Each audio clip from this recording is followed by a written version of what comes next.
Hi everyone, Lisa Morrell here once again, and we are talking about the 5 roles of the master herder, Linda Kohanov's book from 2014. And I've actually played with this model of socially intelligent leadership and actually just getting along and making a difference with my family, my relationships, and work for probably since she wrote this book. And I can say that it has made a lot of difference. I've actually done this with different organizations, Amazon for one, and the leader of that group, which is what we're going to talk about today, of the 5 roles, took major strides in his career as a result of doing this workshop. So, again, the 5 roles of the master herder are dominant, which we covered yesterday, leader, which we're going to cover today, sentinel, nurturer companion, and finally the predator. So today let's talk about the leader. Now the leader is really terrific in that yes, they have all of them. The leader has some dominant, the leader has some sentinel, the leader has some nurturer companion and some predator. But the biggest difference with the leader is that they are the visionaries. They're the ones that are looking way out ahead. And sometimes that costs them because most leaders who are creative and visionary, they're so busy looking at the future, they forget there's people behind them. And sometimes they can lose touch. They can seem not very connected and not very social. And so good leaders need to have connection as well as vision. And so one of the things that leaders are challenged with is making sure that they're not too far out ahead of everyone. I know I felt that in my business. Sometimes I feel like I'm a pioneer, and people who work for me often have to say, Lisa, I need more detail.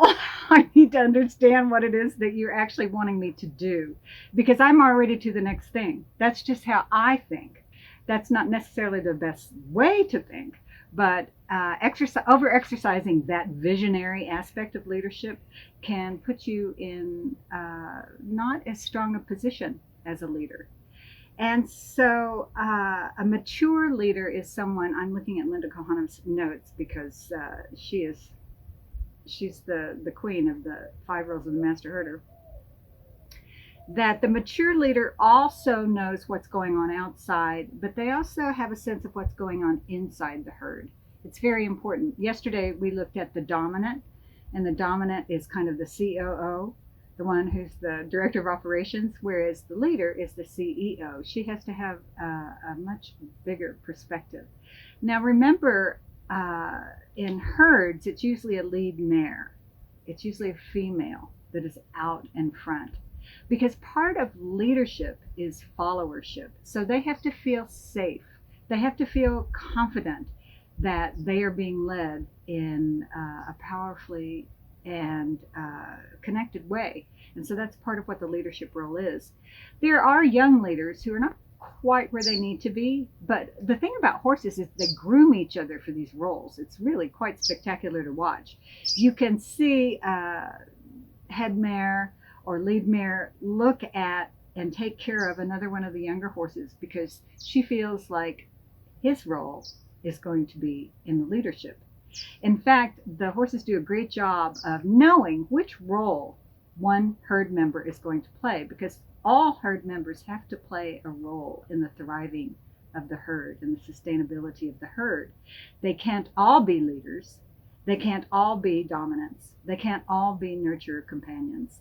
They have to have specific designated roles. And I know that in work, when I was working in the corporate world, when I would have meetings and I would look at the different roles people were playing at the meeting, I was often dismayed by the fact that the leader played all of them.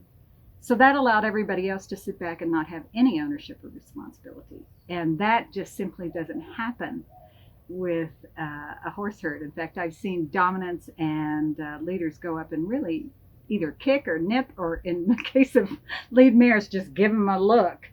That is not going to go down. You must step in line and play your role. So leaders can set effective boundaries with aggressors, and they can set effective boundaries with dominance. So even like yesterday, we talked about the immature dominants, the bullies. Well, leaders know how to deal with those. And actually, we'll talk a lot more about that when I do the 5 roles of the master herder workshop later, but I'll tell you more about that later.